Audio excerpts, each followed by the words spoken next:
إن الحمد لله نحمده ونستعينه ونستغفره ونعوذ بالله من شرور أنفسنا ومن سيئات أعمالنا من يهده الله فلا مضل له ومن يضلل فلا هادي له وأشهد أن لا إله إلا الله وحده لا شريك له وأشهد أن محمدا عبده ورسوله يا أيها الذين آمنوا اتقوا الله حق تقاته ولا تموتن إلا وأنتم مسلمون يا أيها الناس اتقوا ربكم الذي خلقكم من نفس واحدة وخلق منها زوجها وبث منهما رجالا كثيرا ونساء واتقوا الله الذي تساءلون به والأرحام إن الله كان عليكم رقيبا يا أيها الذين آمنوا اتقوا الله وقولوا قولا سديدا يصلح لكم أعمالكم ويغفر لكم ذنوبكم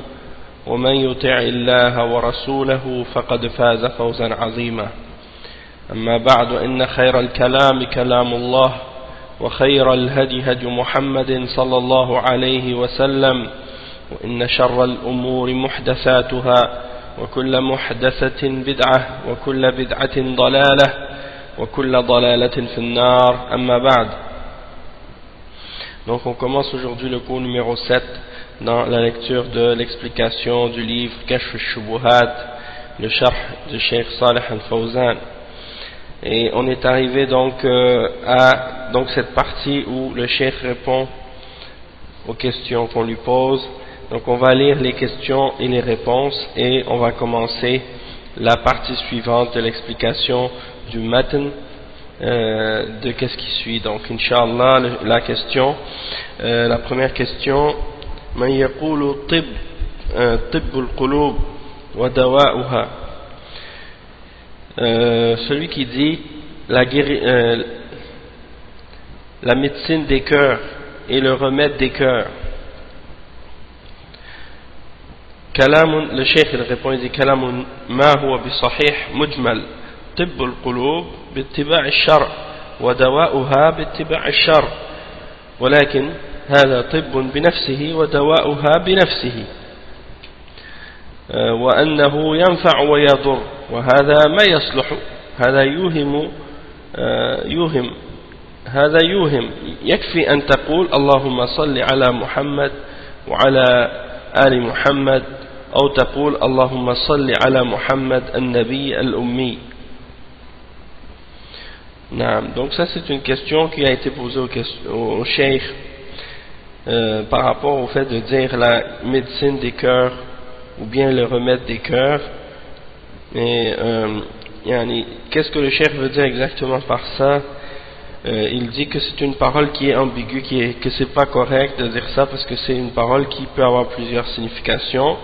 Il dit que le remède des cœurs c'est uniquement en suivant la charia et la guérison des cœurs c'est uniquement en suivant les règles de la révélation. Donc ça c'est un remède en lui-même et c'est une guérison en soi. Donc, qu'est-ce qu'il dit par la suite? Allahu A'lam, j'ai pas bien compris, j'ai pas bien saisi la signification de qu'est-ce qu'il voulait dire par la suite. Ensuite, l'autre question, yuhkamu alayhi bil kufr am la? Est-ce qu'on juge qu'il est dans le kufr ou non? Donc, je pense peut-être que dans cette partie-là, il y a des questions qui ont précédé probablement, ou des choses qui ont précédé qui n'avaient pas été enregistrées et puis à cause de ça, ça n'a pas été transcrit. Donc peut-être qu'il y a des parties des questions qui sont manquantes. Toutefois ici, ils disent la question c'est est-ce qu'on juge à son sujet qu'il est dans le kufr ou non? Et le cheikh il répond kufrun akbar mislu law salla lahum دعاهم أو استغاث بهم وهو يعتقد أنهم شفعاء ويدعوهم لا أنهم يخلقون أو يدبرون يدعوهم ليشفعوا هذا الشرك الأكبر. أما لو طاف بالقبور ويظن أنه مشروع ويقول إنما أقصد الله في طوافي ويقصد أنه مثل الكعبة يجوز الطواف به هذا شرك وبدعة وهذا نادر. فالطواف الذي يحصل منه الغالب أنهم يقصدون التقرب إليهم وهذا المعروف عنهم. Donc ici le cheikh il répond, il dit que c'est une forme de kufr akbar, comme si par exemple il priait à eux et il leur faisait des du'as et il les appelait à l'aide et au secours dans les moments de détresse, et qu'ils croient que ce sont des intermédiaires et qu'ils les invoquent non pas parce qu'ils peuvent créer ou qu'ils peuvent gérer, contrôler l'univers, ils les invoquent pour qu'ils puissent intercéder pour eux. Ça c'est une forme de shirk majeur. Et il dit par contre si la personne elle fait le tawaf, c'est-à-dire elle tourne autour des tombeaux et elle pense que ça c'est quelque chose qui est légiféré, et la personne dit je fais uniquement ça en me dirigeant vers Allah subhanahu wa ta'ala dans mon tawaf, et il fait ça de la même manière que à la Kaaba, et il pense que ça c'est permis de faire ce genre de tawaf.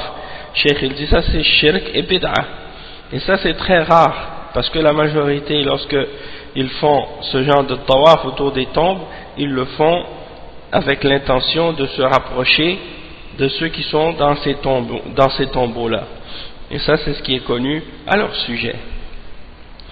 Une autre question, هذا الذبح عند عتبة المنزل هل هو شرك؟ La question c'est celui qui sacrifie un animal ou qui égorge un animal au seuil de la porte, sur le seuil de la porte d'une maison, est-ce que ça c'est shirk? Le cheikh il répond al-jawab هذا للجن هذا يفعلونه للجن هذا شرك أكبر هذا عبادة للجن. Donc le cheikh il dit ça, ils font ça pour le djinn, et c'est pour le djinn qu'ils le font, donc c'est une forme de shirk majeur. Ça fait partie de l'adoration des djinns. Et le cheikh il dit après on lui pose la question إذا كان التقرب للجن فقط، c'est comme si la personne elle continuait la question par rapport à la réponse que le cheikh il vient de répondre. Il lui dit إذا كان التقرب للجن فقط، donc c'est-à-dire ça c'est si c'était dans le but de se rapprocher du djinn seulement. Et le cheikh il répond al-jawab لا هم يقولون للجن حتى يكفون شرهم نذبح لهم حتى لا يؤذوننا في بيوتنا وهذا قصدهم وهذا يفعل في الجنوب ولكن زال والحمد لله. Le cheikh il répond, il dit que c'est pas nécessaire que la personne elle le fasse dans le but de se rapprocher du djinn seulement. Il dit non, parce que eux qu'est-ce qu'ils font en fait, c'est qu'ils disent au djinn, ou bien qu'est-ce qu'ils font comme sacrifice sur le pied de la maison en disant qu'ils veulent repousser le mal du djinn. Donc ils égorgent pour les djinns l'animal pour que les djinns ne leur fassent pas du tort dans leur maison. C'est ça leur but. Et ça c'est quelque chose qui était fait dans le sud, et maintenant ça a été enrayé maintenant. C'est-à-dire les gens maintenant ils le font plus, walhamdulillah. Sauf que dans d'autres pays musulmans, il y a des gens qui font ça.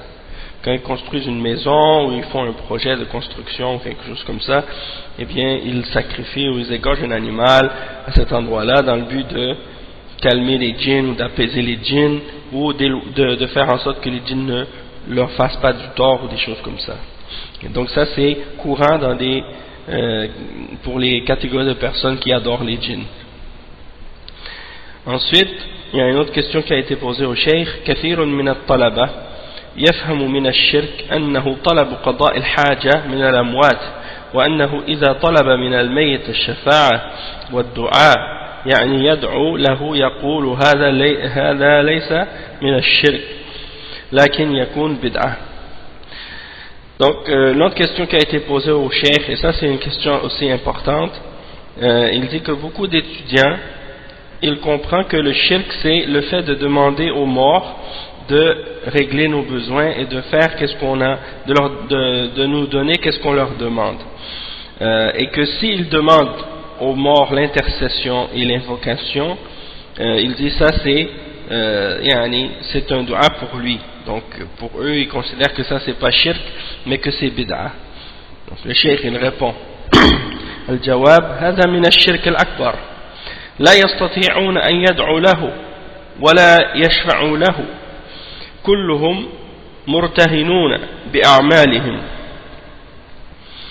والدعاء والشفاعة تكون في حياته ولهذا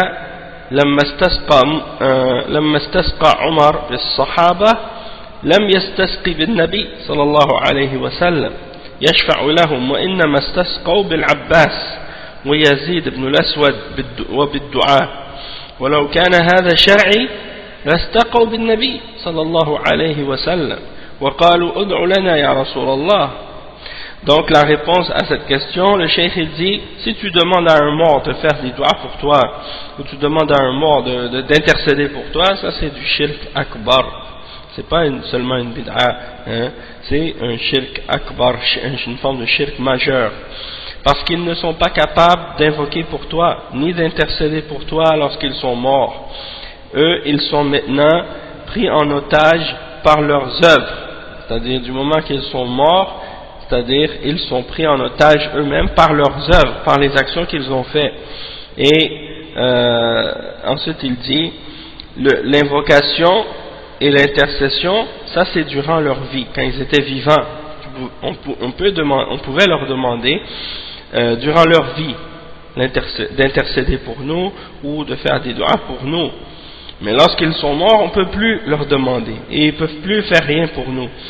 C'est pour cette raison-là que lorsque Omar ibn al-Khattab radiyallahu anhu, lorsqu'il avait besoin de faire al-istisqa, hein, de demander à Allah subhanahu wa ta'ala pour la pluie, eh bien,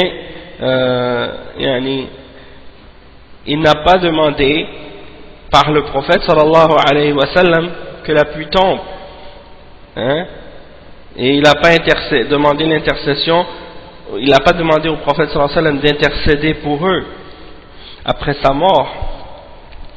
Qu'est-ce qu'il a fait? Il est allé voir l'oncle du prophète, Al-Abbas, et il est allé voir dans une autre occasion c'était Yazid ibn al-Aswad, et c'est eux qui ont fait les du'a, et c'est à eux qu'ils ont demandé de faire la demande de la pluie, et par l'invocation également. Donc si c'était légiféré dans l'islam de faire la demande de la pluie par le prophète sallallahu alayhi wa sallam, même après sa mort, alors Omar ibn al-Khattab n'aurait pas demandé à des gens qui sont vivants, il n'aurait pas laissé le prophète Mohammed sallallahu alayhi wa sallam, hein, il aurait dit directement au messager d'Allah, demande pour nous, invoque pour nous, hein. Donc ça c'est un exemple, hein, comment on répond à ces questions-là. Une autre question qui a été posée au cheikh, Su'al, Ya Cheikh, سيدي عبد القادر الجيلاني هذا الذي ذكره شيخ الإسلام كان في أي سنة؟ الجواب أظنه في القرن السادس. ما ذكر الشيخ محمد بن عبد الوهاب عن الشيخ عبد القادر شيء؟ الجواب من العلماء له أغلاط وله أخطاء مثل غيره نسأل الله أن يوفق الجميع. المقصود أن من أهم الأمور في حق المؤمن أن يطلب العلم وأن يتفقه في الدين. Donc le cheikh il dit, on lui pose la question au cheikh à propos de Sidi Abdul Qadir al-Jilani, celui que Ibn Taymiyyah, Cheikh l'Islam Ibn Taymiyyah a mentionné. Il était en quelle année? La réponse, ou bien il ne parle pas d'Ibn Taymiyyah, il parle peut-être du Cheikh Mohammed ibn Abdul Wahhab, celui qu'il a mentionné, parce que dans le texte il a parlé de ceux qui appelaient ou invoquaient Abdul Qadir al-Jilani. Donc celui dont il a parlé, dans quel siècle il est né, ou à quelle année il est né, et le cheikh il répond, il dit je crois que c'était dans le 6e siècle. Et ensuite une autre question, il dit le cheikh Mohammed ibn Abdul Wahhab n'a rien mentionné à propos de Abdul Qadir. Et Cheikh bin Baz il répond, il dit il fait partie des ulama, il a des erreurs et des fautes comme d'autres que lui, et on demande à Allah subhanahu wa ta'ala de donner le succès à tous. Ensuite le cheikh il commence à faire un petit rappel sur l'importance de la science et de chercher la science.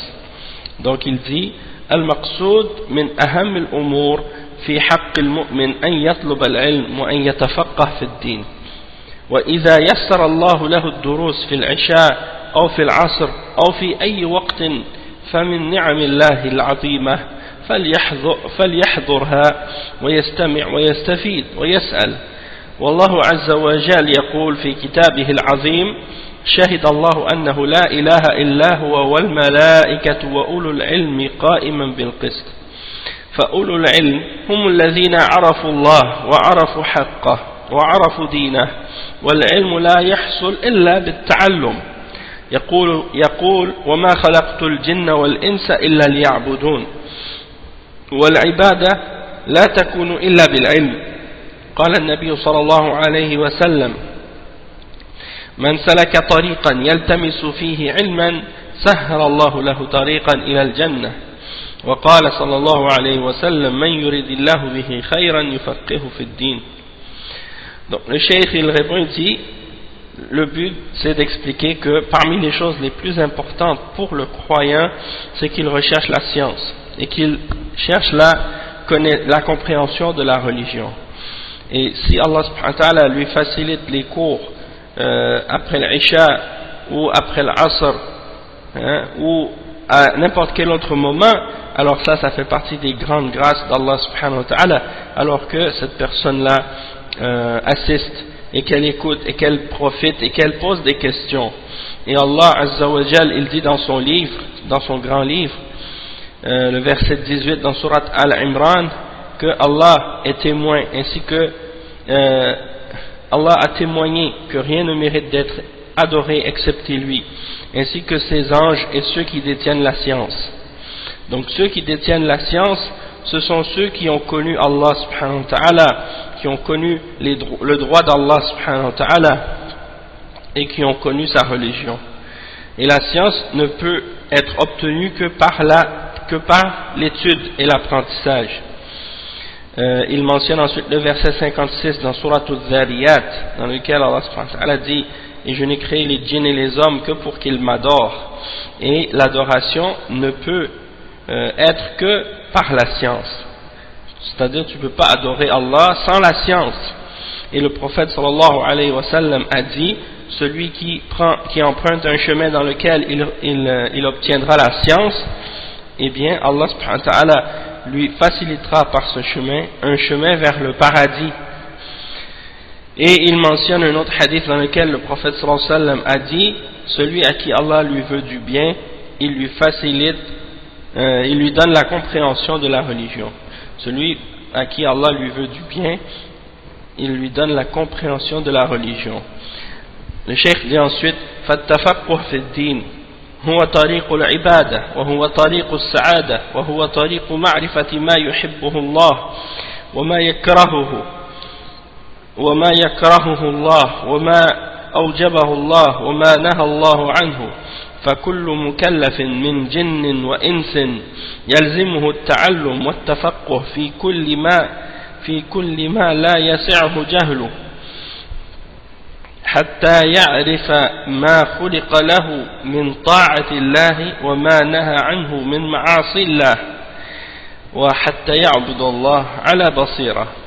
Donc le cheikh il dit que d'avoir la compréhension de la religion c'est la voie de l'adoration et c'est la voie du bonheur et c'est la voie de la connaissance de ce que Allah subhanahu wa ta'ala aime et de ce qu'il déteste et de ce qu'il a rendu obligatoire et de ce qu'il a interdit.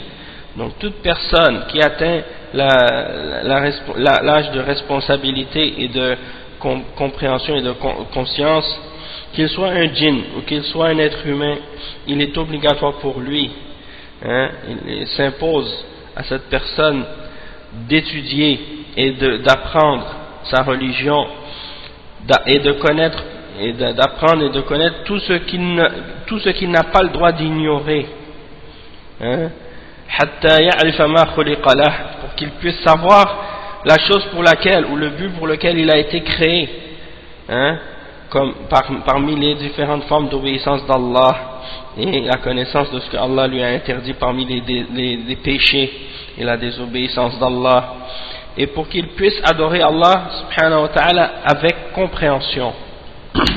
Ça c'est ce qui est obligatoire.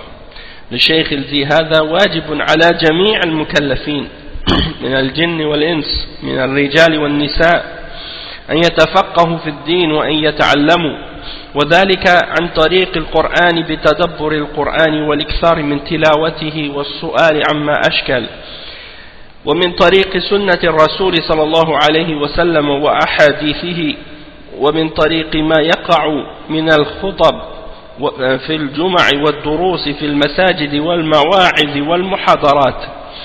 هذه هي الطرق التي يعلم بها الدين ويعرف بها ما شرع الله وما أمر الله. Le cheikh il dit, ça c'est qu'est-ce qui est obligatoire pour toute personne qui est responsable, qui a atteint un âge de compréhension et de responsabilité parmi les djinns et parmi les hommes, parmi les djinns et parmi les humains, parmi les hommes et les femmes. Ils doivent tous apprendre leur religion et chercher la compréhension de leur religion. Et ça se fait par le chemin de la lecture du Coran avec méditation, hein, et c'est-à-dire que tu lis le Coran et tu essaies de le comprendre, tu essaies de réfléchir sur sa signification et tu le récites constamment et régulièrement, et tu demandes des questions au sujet de ce que tu ne comprends pas dans le Coran. Et également ça se fait par la voie de la sunna du messager sallallahu alayhi wa sallam et la lecture de ses hadiths, hein? Et également ça se fait par la voie des discours de la prière du vendredi, lorsque tu vas écouter l'imam dans les discours du vendredi et dans les cours, dans les mosquées qui se donnent, de même que les exhortations et les conférences. Toutes ces méthodes, toutes ces techniques sont des moyens pour obtenir la compréhension et la science de la religion, et dans le but de connaître ce que Allah subhanahu wa ta'ala a révélé et légiféré et ordonné. Le cheikh il dit ensuite فالواجب على المكلفين أن يجتهدوا في هذه الأشياء حتى يعلموا ما أوجب الله عليهم وما حرم الله عليهم وأعظم ذلك وأيسره وأسأله العناية بالقرآن. يستطيع يقرأ القرآن في بيته ويتدبر ويتعقل، وكذلك يسمع إلى إذاعة القرآن فيها قراء مجيدون، فيها مواعظ. إذاعة القرآن فيها خير كثير عظيم، فيها مواعظ وفيها محاضرات وقراءة القرآن والتفسير، ونور على الدرب في الساعة 9 والنصف ليلا خير عظيم. Le cheikh il dit qu'il est obligatoire à toute personne qui atteint l'âge de conscience, de responsabilité, il doit faire des efforts pour apprendre et pour comprendre ce que Allah a rendu obligatoire pour lui et ce qu'il a interdit, ce qu'il lui a interdit. Et parmi les choses encore plus grandes et plus faciles encore, il y a par exemple le fait de se préoccuper et de s'attacher au Coran. Et toute personne est capable de lire le Coran dans sa maison et de réfléchir sur sa signification. De même que la personne peut écouter la radio, la station Ida'atul Qur'an en Arabie Saoudite, et dans cette station de radio il y a des récitateurs qui récitent très bien, et il y a aussi des exhortations. Et Ida'atul Qur'an, cette station de radio, il y a dedans un grand bien, et il y a des exhortations, des conférences, de la récitation du Coran et de l'explication du Coran, de tafsir, Et il y a également l'émission Nourun ala Darb qui passe à 9h30 le soir, et il y a dans cette émission un grand bien. C'est une émission où les ulama assistent et on leur pose des questions sur toutes sortes de sujets, de questions sur différentes choses, et eux ils répondent directement. Donc ça c'est une émission très très intéressante aussi. Après le cheikh il dit فيجب على أهل العلم ويجب على العامة أن يتعلموا الرجال والنساء الجن والإنس. الجن خلقوا لها والإنس خلقوا لهذا.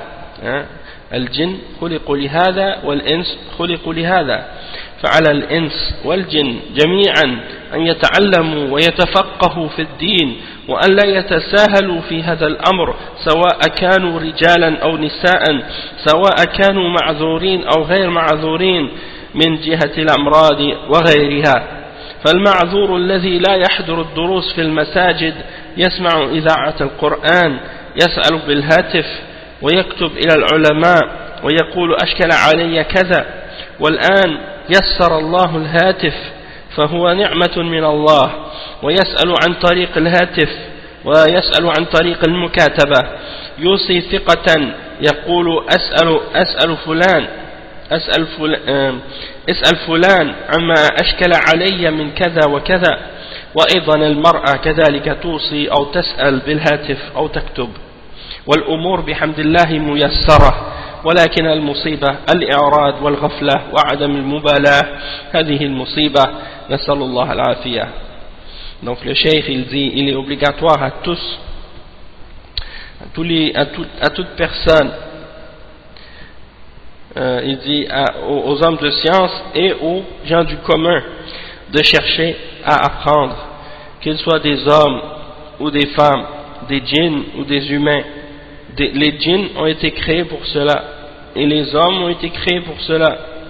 Alors les hommes et les djinns tous doivent apprendre et chercher la compréhension de la religion, et ils ne doivent pas prendre ça ils ne doivent pas prendre ça à la légère et négliger cette chose, qu'ils soient des hommes ou des femmes, peu importe qu'ils soient excusés ou non à cause des maladies ou des choses de ce genre, c'est-à-dire qu'ils soient excusés de se présenter dans les cours ou non.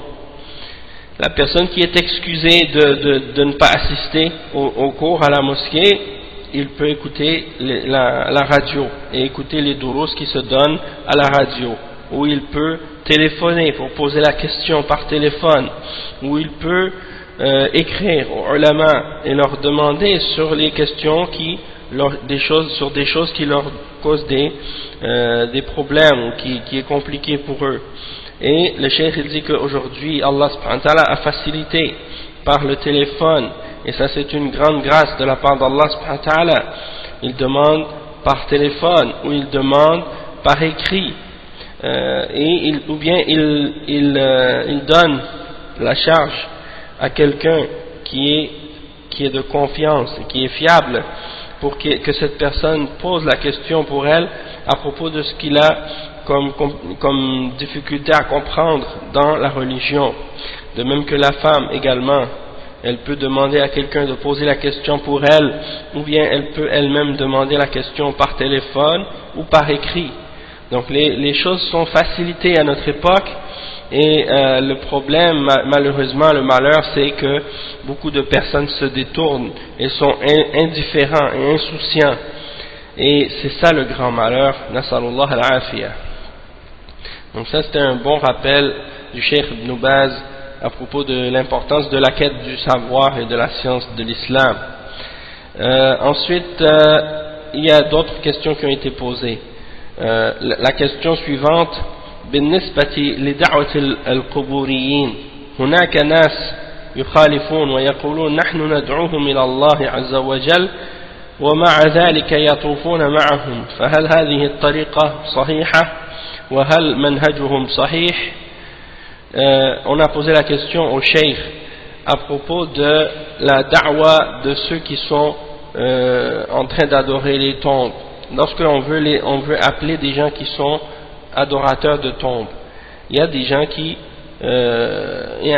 qui ne sont pas d'accord avec eux, qui ne sont pas d'accord avec eux dans l'adoration des tombes, et ils disent nous on les appelle à Allah, et malgré ça ils vont et ils tournent autour des tombes avec eux, ils font le tawaf autour des tombes avec eux. Est-ce que cette méthode elle est bonne? Est-ce que leur méthodologie elle est correcte? Et le cheikh il répond: إذا جلس بينهم يعلمهم مثل ما كان يجلس النبي صلى الله عليه وسلم مع المشركين ويعلمهم إذا جلس للتعليم ما يأخذهم أصدقاء إذا جلس معهم وبقي معهم وخالطهم أو حاضر فيهم يدعوهم هذا الواجب عليه. نعم. من هؤلاء من يطوف معهم؟ من هؤلاء من يطوف معهم؟ الجواب: لماذا يطوف معهم؟ لا يطوف معهم، هذا غلط. لا يطوف بالقبور ولكن يعلمهم ويرشدهم ويقول هذا منكر، وأنه إذا طفت تقربا إلى صاحب القبر هذا شرك أكبر، وأن هذه عقيدة المشركين يطوفون يتقربون لصاحب القبر، هذا معروف عنهم. نعم. Donc ils ont posé la question au cheikh à propos de ceux qui disent qu'ils veulent appeler les gens qui adorent les tombes à Allah, puis ils font ça en faisant le tawaf autour des tombes avec eux. Est-ce que cette méthode-là elle est correcte? Et en fait ils parlent de jama'at tabligh, comme on va voir plus tard. La question, donc la réponse du cheikh à ce sujet-là, c'est non, il peut, s'il s'assoit parmi eux et il leur apprend, c'est-à-dire il leur enseigne, il s'assoit avec eux et il leur explique, comme le prophète sallallahu alayhi wa sallam s'assoyait avec les mouchriquines et il leur enseignait, donc s'il s'assoit avec eux pour leur enseigner, il les prend pas pour amis, il s'assoit avec eux, il reste avec eux, il se mélange avec eux, ou il est présent à leur endroit, il les appelle, ça c'est ce qui est obligatoire. Et la question ensuite c'est, parmi ceux-là, il y en a qui font le tawaf avec eux. Et le cheikh il répond, il dit: pourquoi ils font le tawaf avec eux? Non, tu fais pas le tawaf avec eux, ça c'est une erreur. On ne doit pas faire le tawaf autour des tombes et tourner autour des tombes. Mais on leur apprend, on les oriente, on dit ça c'est quelque chose de mauvais. Si tu fais le tawaf en te rapprochant de la personne qui est dans la tombe, eh bien ça c'est une forme de shirk majeur, et ça c'est la aqida des mouchriquines qui font le tawaf et qui cherchent à se rapprocher de la personne dans la tombe, et ça c'est connu à leur sujet. Ensuite il y a une autre question: من يفعل ذلك يقول أن منهجهم الترغيب طوافه معهم دعوة للشرك.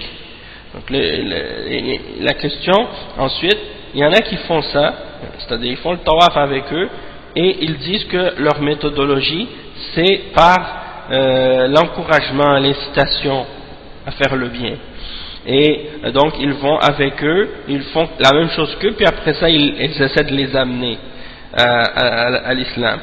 Donc le cheikh il dit, le fait qu'ils fassent le tawaf avec eux, ça c'est une da'wa qu'ils font pour le shirk, c'est comme s'ils appelaient au shirk en faisant ça. Et le cheikh on lui pose la question: Ya cheikh, مثل بعض الدعاة التبليغ في الهند وباكستان يقولون هذا.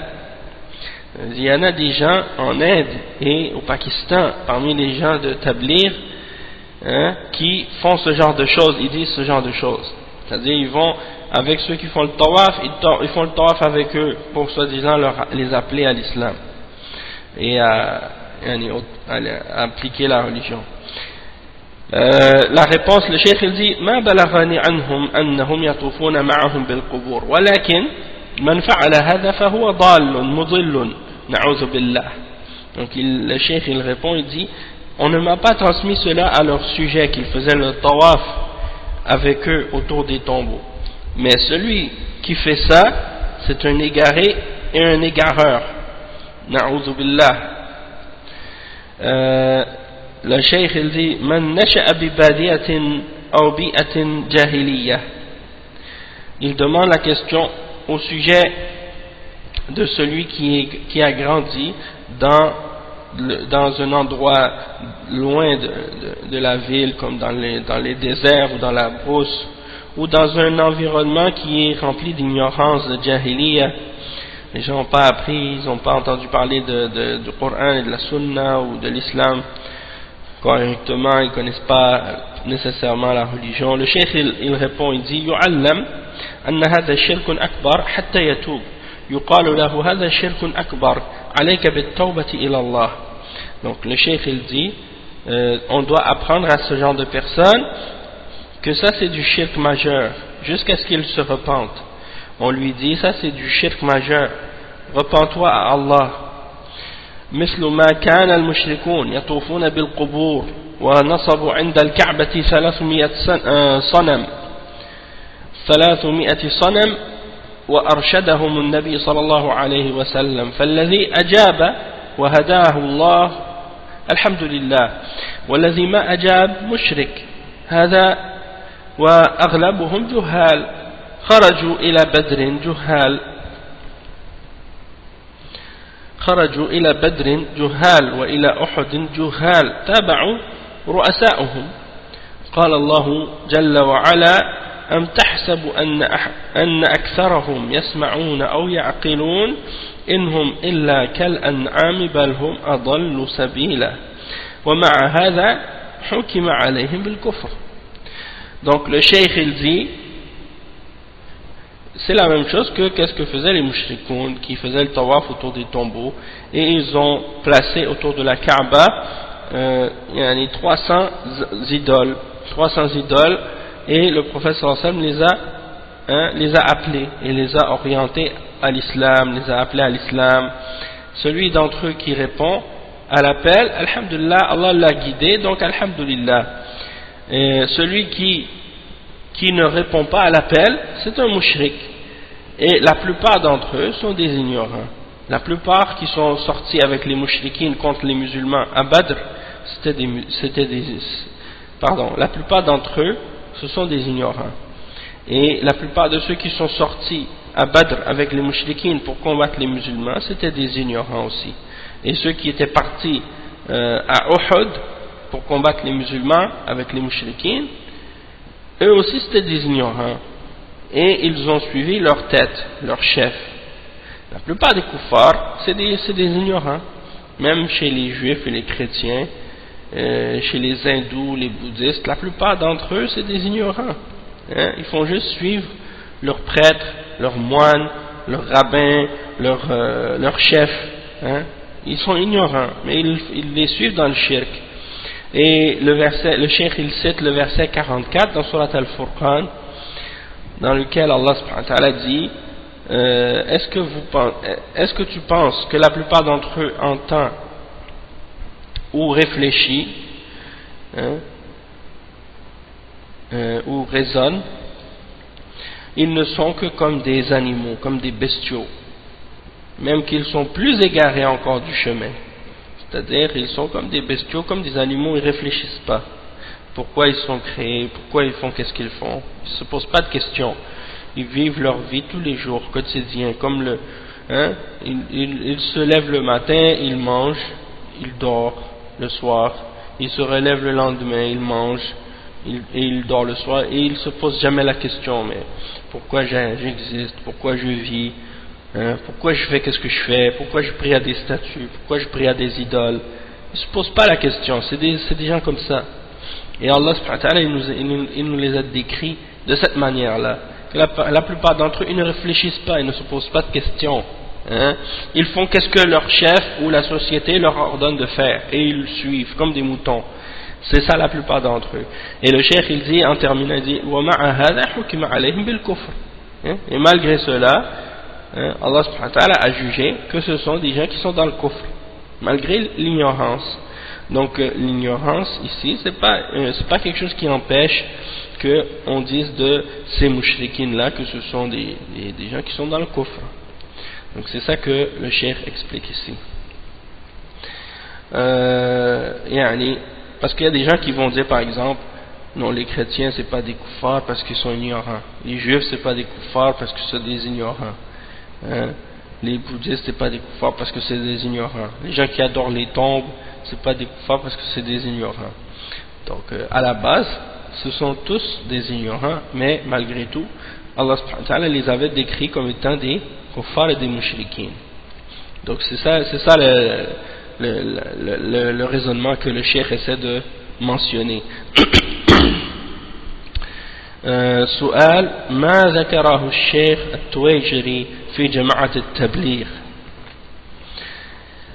C'est-à-dire on a posé la question à propos de ce que le cheikh Hamoud al-Tuwayjiri a mentionné au sujet de Jama'at al-Tabligh. Et le cheikh il répond, il dit man arafa minhum hujjatun ala man lam ya'rif wa man alima minhum yakunu hujja. Donc le cheikh bin Baz il répond, il dit celui qui a su il est une preuve sur celui qui n'a pas eu la connaissance, ou celui qui ne sait pas.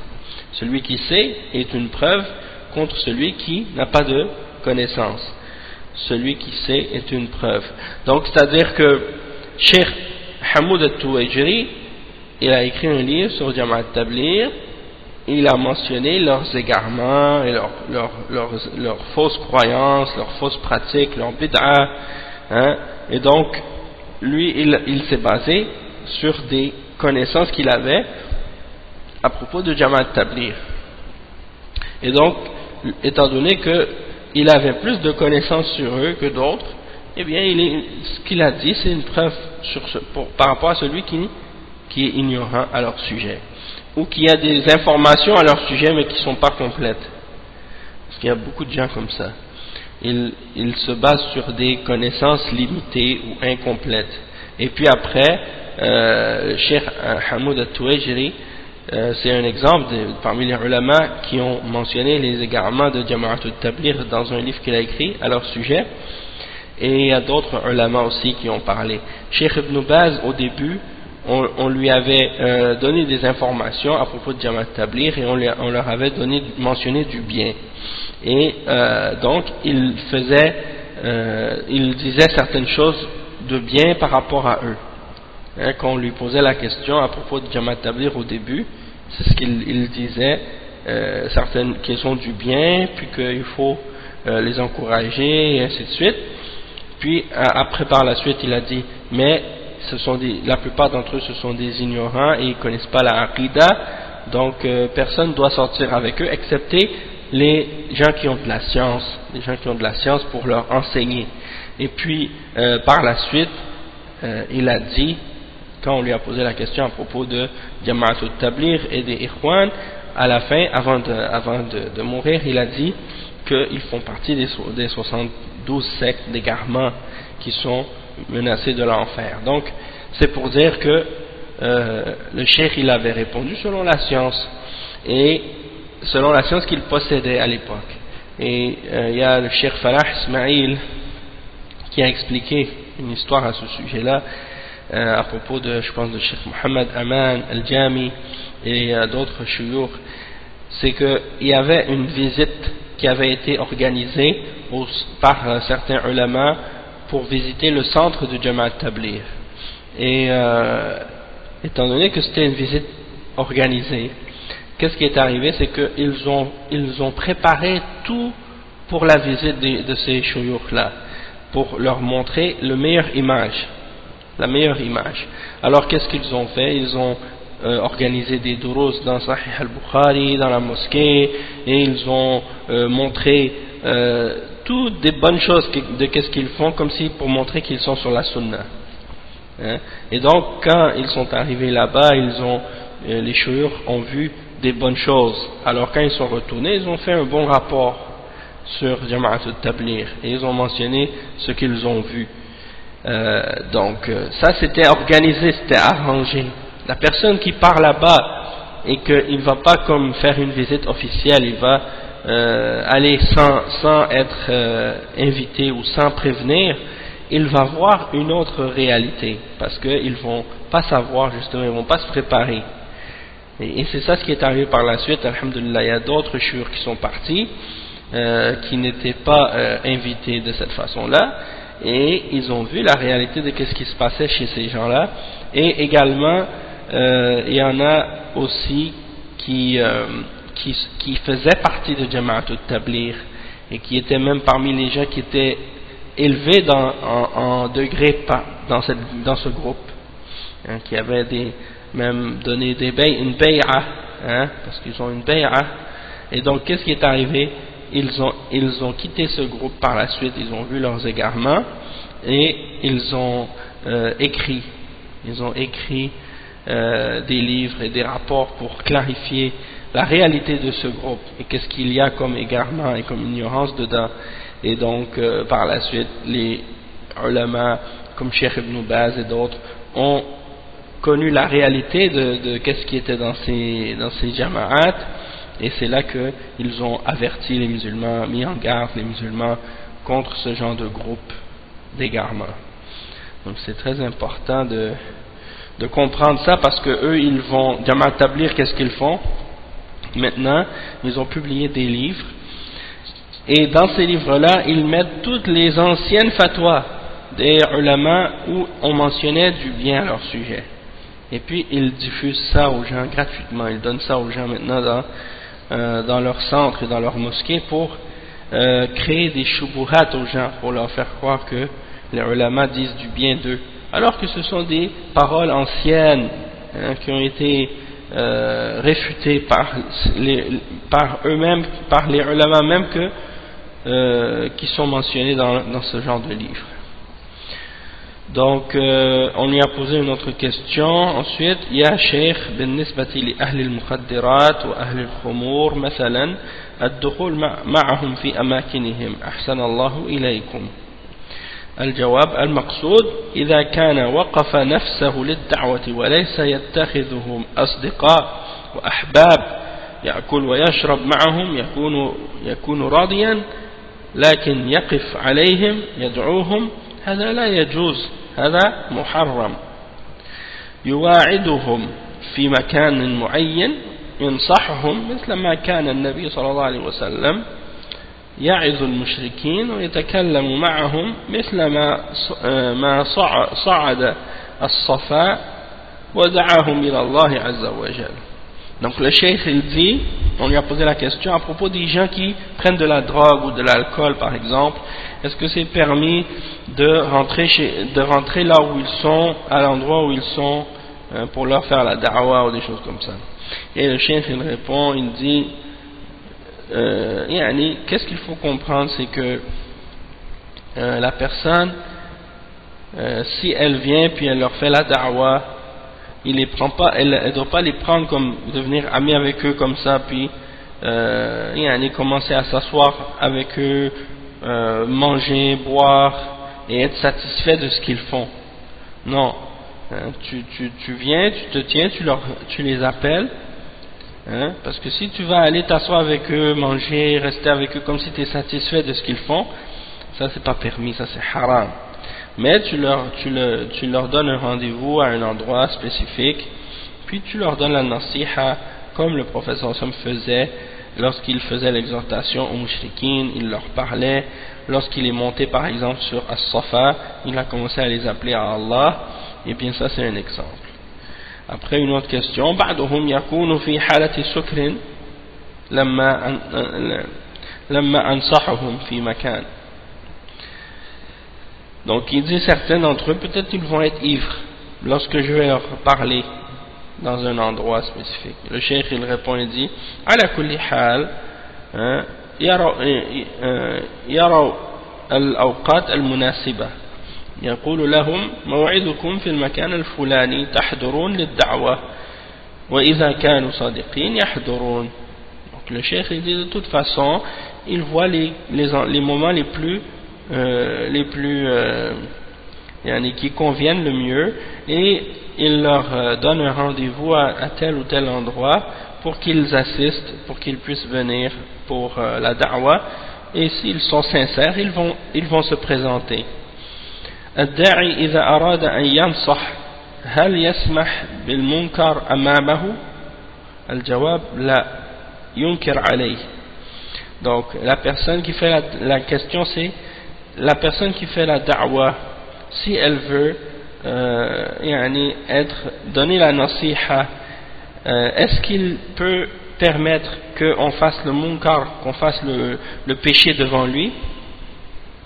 Le cheikh il répond, il dit non, il n'accepte pas, il ne doit pas accepter qu'on fasse le péché devant lui, il doit condamner ce péché-là.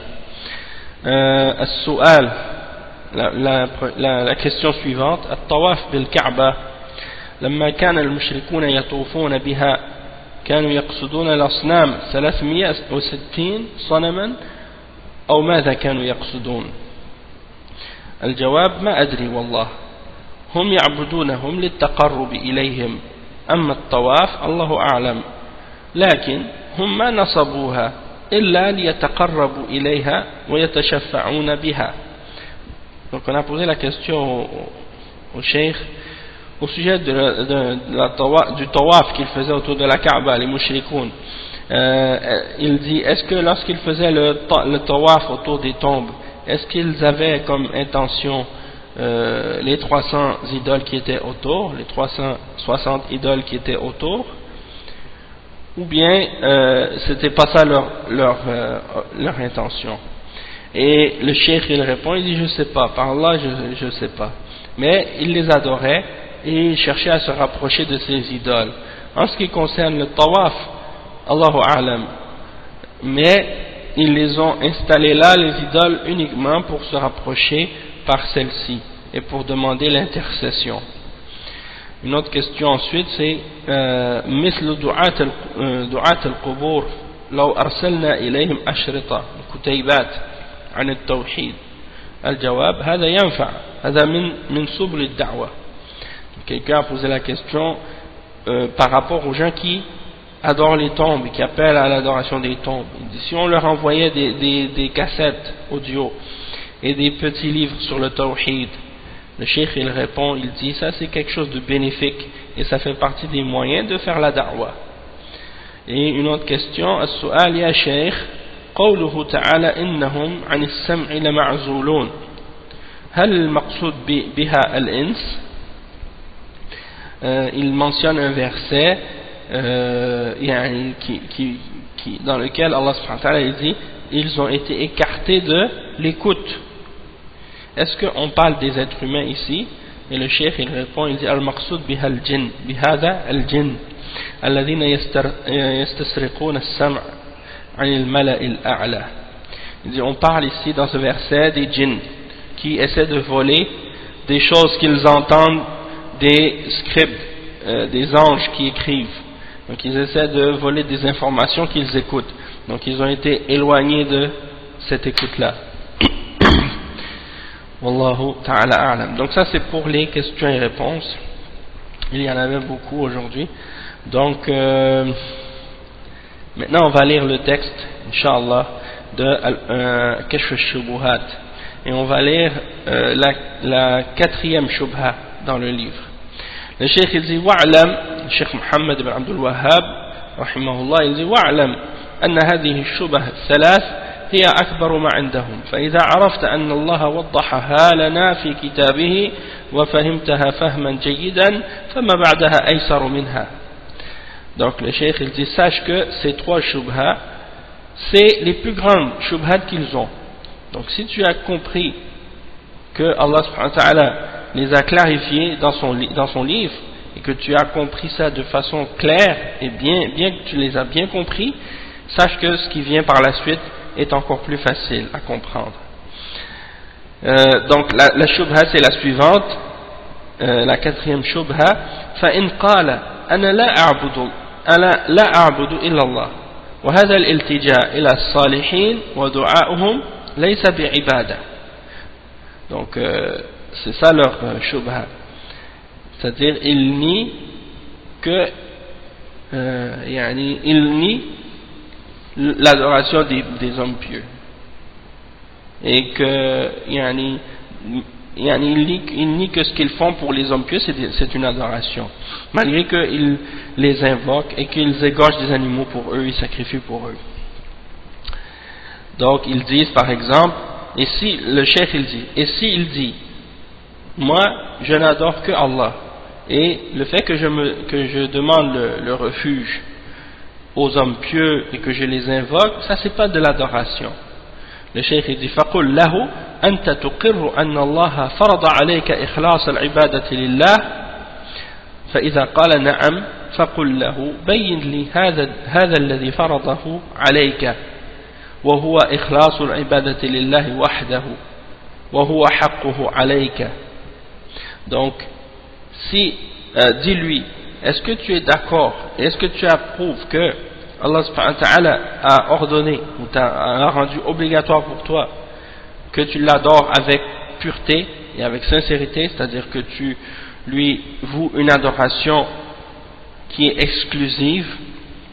Si il dit oui, alors dis-lui, alors explique-moi, tu lui demandes de t'expliquer, tu dis alors explique-moi ce que Allah a rendu obligatoire pour toi, c'est-à-dire explique-moi qu'est-ce que signifie de purifier l'adoration et de la rendre à Allah, de la rendre exclusive pour Allah seul, et explique-moi quel est son droit sur toi, c'est-à-dire quel est le droit d'Allah sur toi. Le cheikh dit ensuite فإن كان لا يعرف العبادة ولا أنواعها فبينها له بقولك قال الله تعالى ادعوا ربكم تضرعا وخفية إنه لا يحب المعتدين فإذا أعلمته بها فقل له هل علمت هذه عبادة الله فلا بد أن يقول نعم والدعاء مخ العبادة. Donc le cheikh ensuite il dit, si il te dit si tu vois qu'il ne sait pas ce qu'est l'adoration et il ne connaît pas non plus les différentes catégories de l'adoration, alors explique-lui qu'est-ce que l'adoration en mentionnant le verset dans lequel Allah subhanahu wa ta'ala il dit ud'u rabbakum tadarru'an wa khufya innahu la yuhibbul mu'tadin. C'est le verset 55 dans sourate Al-A'raf, dans lequel Allah subhanahu wa ta'ala il dit invoquez votre Seigneur en toute humilité et recueillement et avec discrétion, certes il n'aime pas les transgresseurs. Invoquez votre Seigneur en toute humilité et recueillement et avec discrétion. Donc si tu lui as expliqué qu'est-ce que c'est l'adoration, que c'est de faire des du'a, de faire des différentes formes d'adoration, toutes les différentes formes d'adoration qui sont mentionnées dans le Coran et dans la Sunna, tu lui as expliqué ça, alors tu lui dis est-ce que tu sais que de faire les du'a et d'invoquer Allah de cette façon, que ça c'est une adoration? Alors il faut absolument qu'il te réponde oui, parce que le du'a c'est le cœur de l'adoration, c'est le centre même de l'adoration. Ad-du'a ou al-ibada, l'invocation c'est l'adoration, et dans le cheikh il dit que c'est dans la parole qu'il mentionne, c'est tiré d'un hadith qui est pas authentique, mais sa signification est vraie, c'est que l'adoration c'est le centre, le du'a, l'invocation c'est le centre de l'adoration, ou la pulpe de l'adoration si tu veux, et il y a une autre narration qui est authentique qui dit ad-du'a huwa al-ibada, le du'a c'est l'adoration. Donc c'est pour dire que s'il dit que l'invocation c'est de faire des invocations pour les hommes pieux, c'est pas une adoration, tu lui mentionnes qu'est-ce que c'est l'adoration et tu lui mentionnes ce verset là, tu lui expliques, si tu ça, est-ce que c'est pas une adoration? Il faut qu'il dise oui. Le cheikh il dit ensuite فَقُلْ لَهُ إِذَا أَقْرَرْتَ أَنَّهَا عِبَادَةٌ وَدَعَوْتَ اللَّهَ لَيْلًا وَنَهَارًا خَوْفًا وَطَمَعًا ثُمَّ دعوت في تلك الحاجة نبيا أو غيره هل أشركت في عبادة الله غيره فلا بد أن يقول نعم فقل له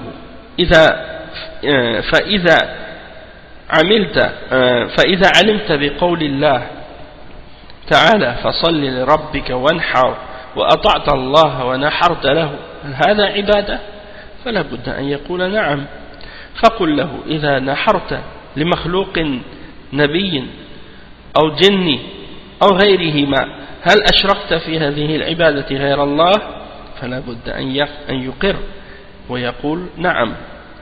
فقل له أيضا المشركون الذين نزل فيهم القرآن هل كانوا يعبدون الملائكة والصالحين واللات وغير ذلك فلا بد أن يقول نعم.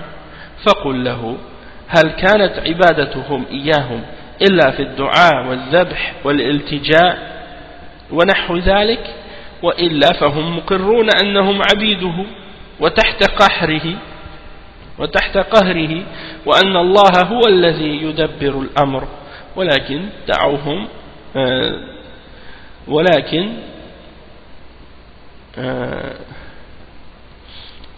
دعوهم والتجأوا إليهم للجاه والشفاعة وهذا ظاهر جدا.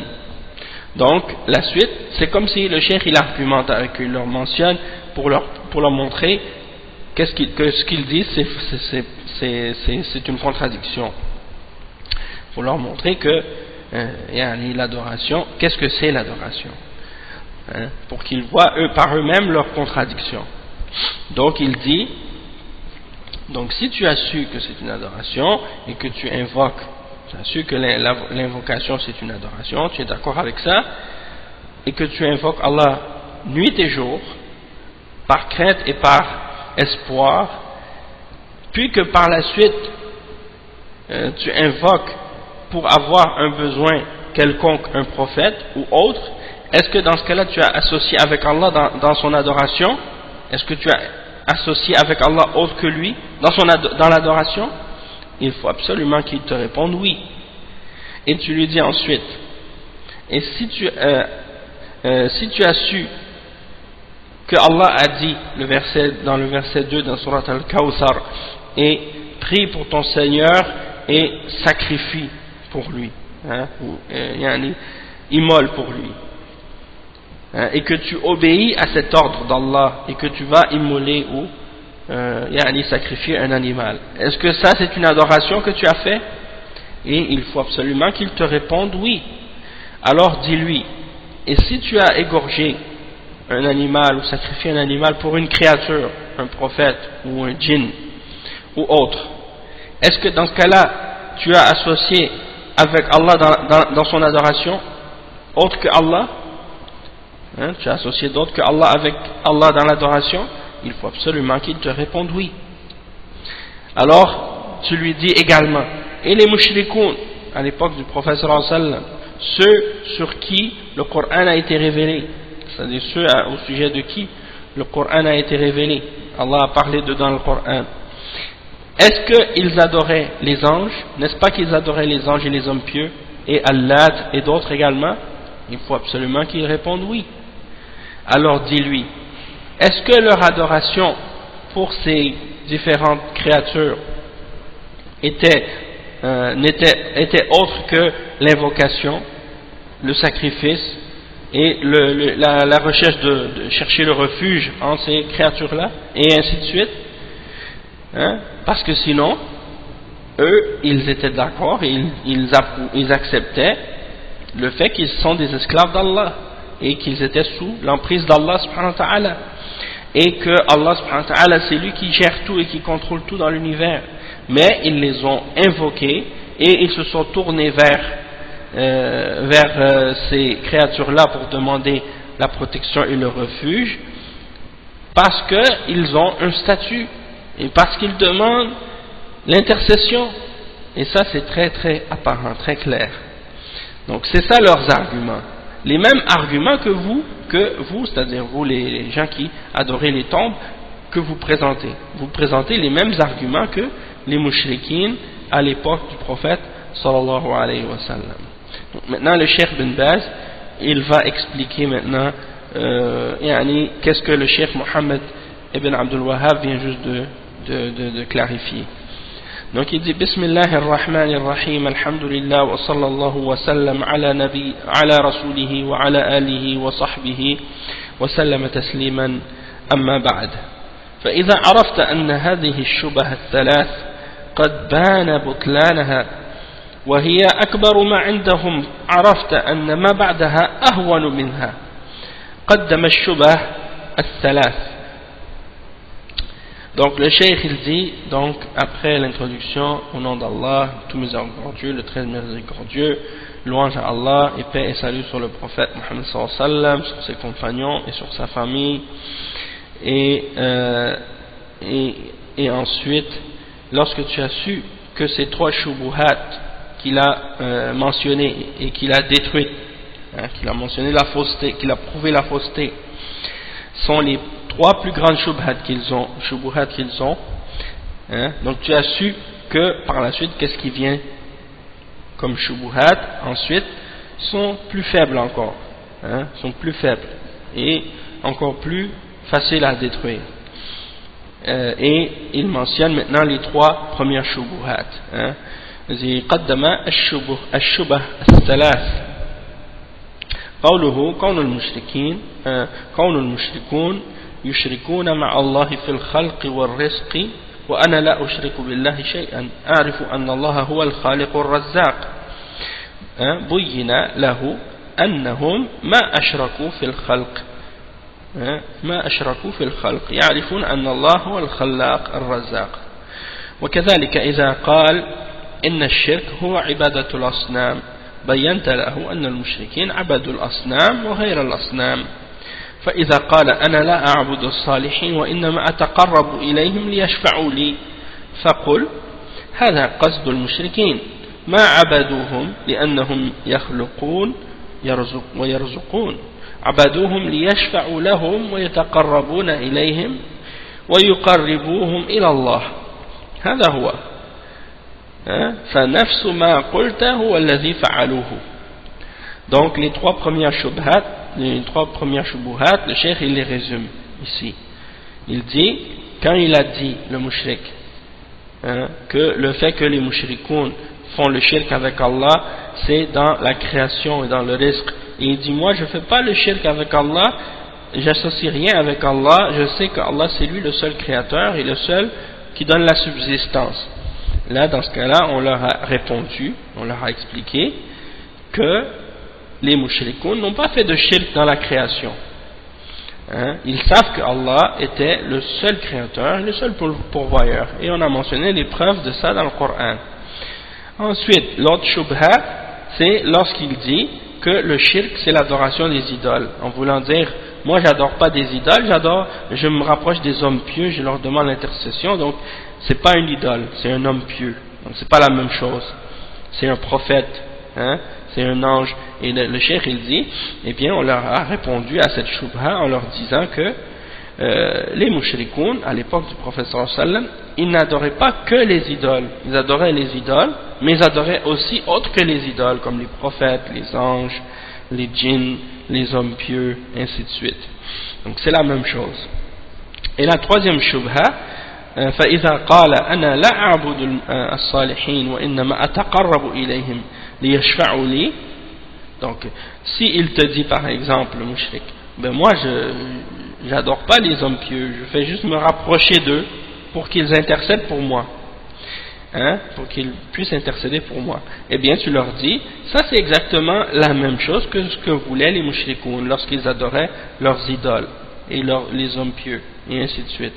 Ils ne les adoraient pas comme étant des créateurs ou comme étant quelque chose qui donne la subsistance. Ils les adoraient uniquement pour qu'ils puissent intercéder pour eux. Et ils cherchaient donc à se rapprocher d'eux pour que eux les rapprochent d'Allah. C'est de cette façon-là qu'ils faisaient, et ça c'est exactement la même chose que ce que disaient les mushrikoun à l'époque du prophète sallallahu alayhi wa sallam. Le cheikh il dit ensuite, وقد تبين بطلان هذه الشبهة وتبين أنهم مشركون مقرون بأن الله هو الخلاق الرزاق وأنه ربهم وأن شركهم كان في غير ذلك من التقرب إلى غير الله بالعبادات. وعرفت أيضا أن شرك المشركين ما المقصود به عبادة الأصنام، منهم من عبد الأصنام ومنهم من عبد الملائكة ومنهم من عبد الأنبياء والصالحين وكذلك عرفت أنهم إنما عبدوهم ليقربوهم إلى الله زلفى وليشفعوا لهم وهذا نفس قصد الآخرين كما كان قصد الأولين. فإذا عرفت بطلان هذه الشبه الثلاثة أو الثلاث عرفت أن ما بعدها أيسر منها. Le cheikh dit donc tu as su la fausseté de ces shubuhat. On a clarifié que les mushrikoun ils affirmaient que Allah c'est lui le seul créateur, le seul qui donne la subsistance et qu'il est leur Seigneur, et que leur shirk n'était pas dans le fait de croire que c'est ceux qu'ils adorent en dehors d'Allah peuvent créer ou donner la subsistance ou ainsi de suite, mais c'était dans le fait de se rapprocher à autre que Allah par des formes d'adoration qu'il leur offre, qu'ils offraient à ces créatures. Et tu as su également que le shirk des mushrikines n'avait pas pour objectif uniquement les idoles, et que parmi eux il y en a qui adoraient les idoles, mais que ce n'était pas seulement les idoles qu'ils adoraient.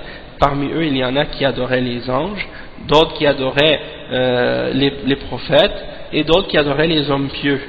De même que tu as su aussi que ils les adoraient uniquement pour qu'ils se rapprochent, pour qu'ils les rapprochent un peu plus d'Allah et pour qu'ils intercèdent pour eux auprès d'Allah.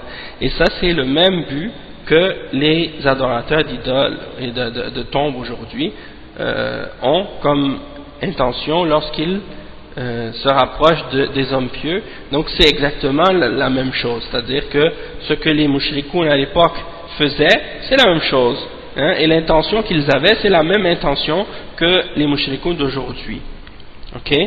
Donc le cheikh il dit, si tu as compris ces trois shubuhat et que tu as compris comment répondre à ces trois shubuhat, eh bien qu'est-ce qui suit? Eh bien c'est encore plus facile à réfuter. Le cheikh il dit, ومعلوم أن الأولين يؤمنون بالله وأنه الخلاق الرزاق المدبر للأمور ومع هذا حكم الله عليهم بالكفر وقاتلهم النبي صلى الله عليه وسلم واستحل دماءهم وأموالهم فهكذا من بعدهم. Donc le cheikh il dit, on a su également que les premiers parmi les mushrikoun ils croyaient en Allah et qu'ils croyaient que c'était lui également qui est le seul créateur, le seul qui donne la subsistance et qui contrôle tout ce qui se passe dans l'univers, tout l'univers. Donc malgré ça, Allah les a jugés comme étant dans le kufr.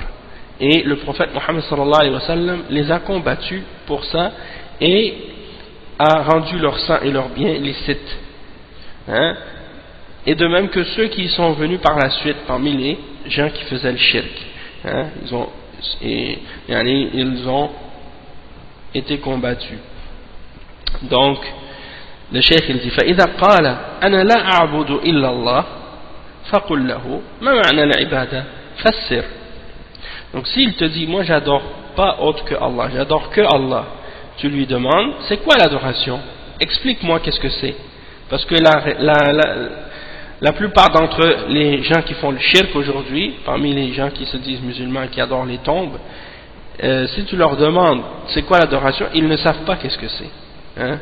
Donc c'est pour ça que tu leur réponds, s'ils nient qu'ils adorent autre que Allah, tu leur demandes ok d'accord, c'est quoi l'adoration, explique-moi c'est quoi.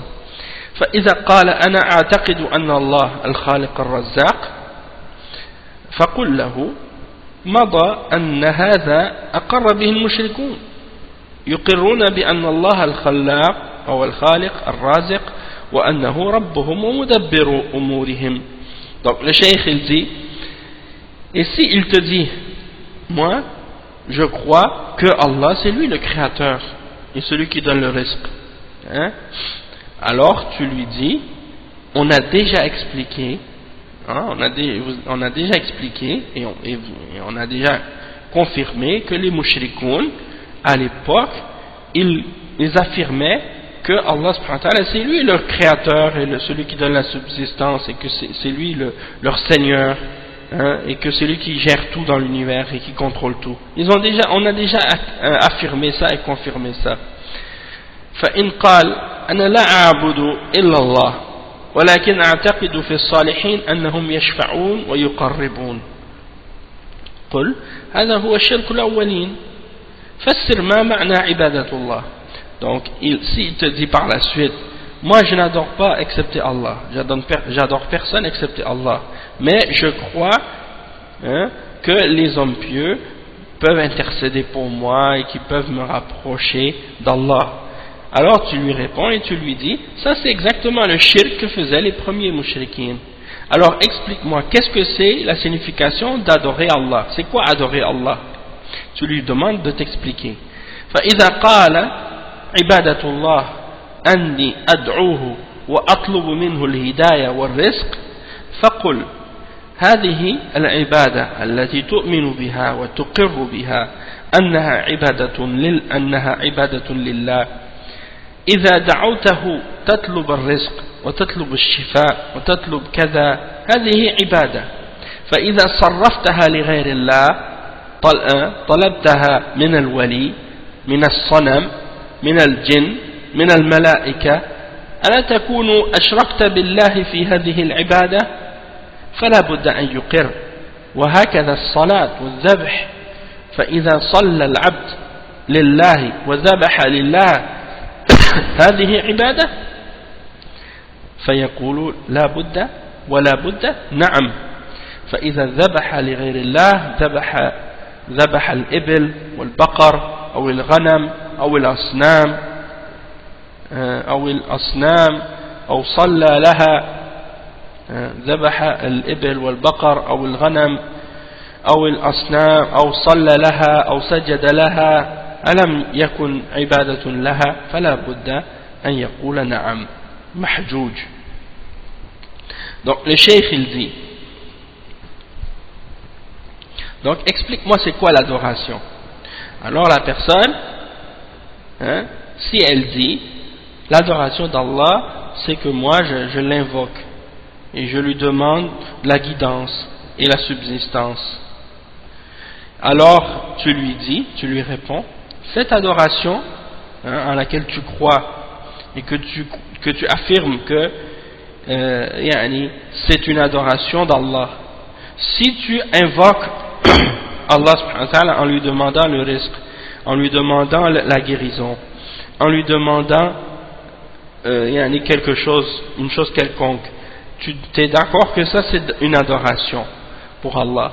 Donc si tu l'offres cette adoration à autre que à Allah, tu la demandes par exemple, tu demandes à un wali ou à une idole ou à un djinn ou à un ange, n'est-ce pas dans ce cas que tu as associé avec Allah dans son adoration?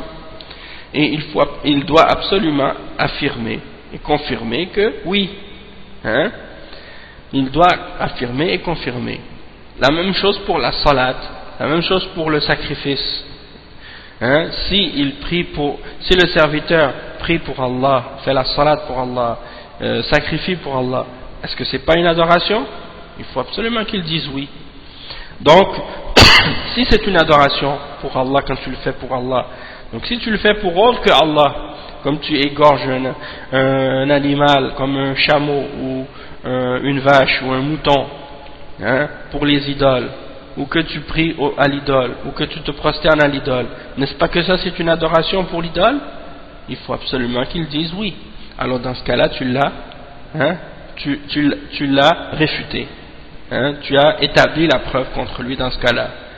Pourquoi? Parce qu'il disait au début que ce qu'il faisait, c'est pas du shirk parce qu'il n'adore pas d'autre que Allah. Il dit moi j'adore pas d'autre que Allah. Donc ça c'est, là tu viens de lui faire affirmer et admettre que d'offrir à autre que Allah une adoration quelconque, c'est du shirk. Donc tu as le dessus sur lui maintenant. Tu as établi la preuve contre lui.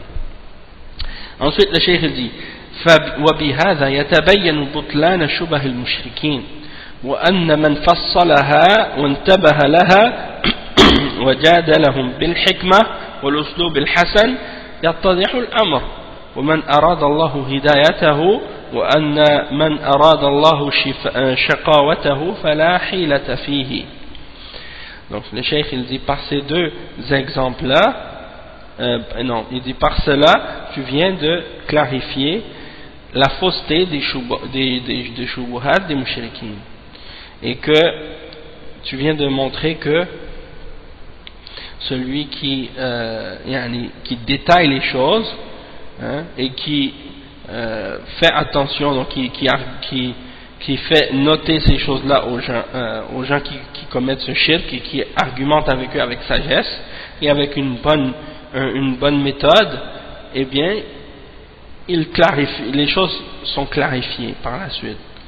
Et celui pour qui Allah veut la guidance, il sera guidé, et celui pour qui Allah veut le malheur, eh bien il ne peut pas s'en échapper, parce que c'est Allah qui guide. Ensuite le cheikh il mentionne d'autres versets, il dit kama qala jalla wa ala wa ma tughni al-ayat wa an-nuzur an qawmin la yu'minun. وقال سبحانه إن الذين حقت عليهم كلمة ربك لا يؤمنون ولو جاءتهم كل آية حتى يروا العذاب الأليم.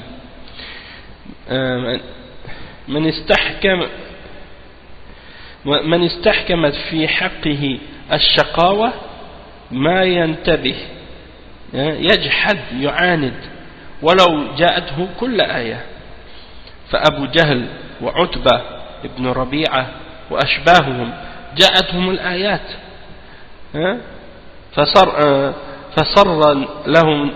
لهم النبي صلى الله عليه وسلم الآيات ولكن كفروا عن جحد وعناد كما قال تعالى قد نعلم إنه ليحزنك الذي يقولون فإنهم لا يكذبونك ولكن الظالمين بآيات الله يجحدون هؤلاء كذبوا يجحدون. وقال في قوم فرعون وجحدوا بها واستيقنتها أنفسهم ظلما وعلوا.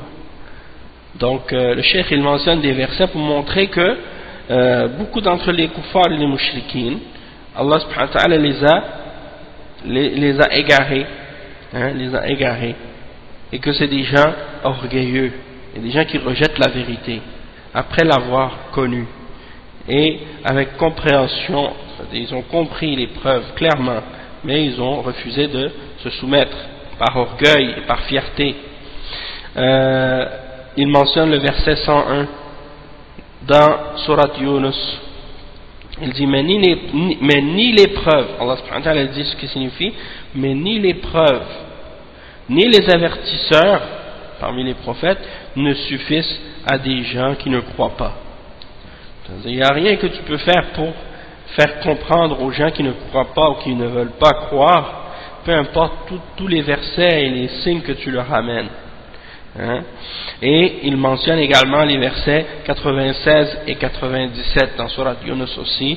Ceux contre qui la parole, c'est-à-dire la menace de ton Seigneur se réalisera, ne croiront pas, même si tous les signes leur parvenaient, jusqu'à ce qu'ils voient le châtiment douloureux. Donc ceux pour qui Allah subhanahu wa ta'ala a prescrit et a prédestiné le châtiment, il n'y a rien qui peut les sauver. Et il dit Man istahkamat ou man istahkamat fi haqqihi shaqawa, celui pour qui Allah subhanahu wa ta'ala a décrété qu'il sera malheureux, parmi les malheureux, hein, il va pas donner aucune attention aux signes. Il va rejeter et renier avec arrogance et orgueil, hein, il va s'obstiner, même si tu lui ramènes tous les signes, comme Abu Jahl par exemple, ou Utba ibn Rabi'a, et des gens de cette catégorie-là, hein, tous les signes leur sont parvenus. Et le prophète sallallahu alayhi wa sallam leur a lu les versets et leur a expliqué la signification de ces versets-là, et malgré tout ils ont rejeté la foi, ils ont renié et ils se sont obstinés contre la vérité. Et il mentionne le verset 33 dans Surat Al-An'am, dans lequel Allah subhanahu wa ta'ala dit قَدْ نَعْلَمُ إِنَّهُ لَا يَحْزُنُكَ الَّذِي يَقُولُونَ.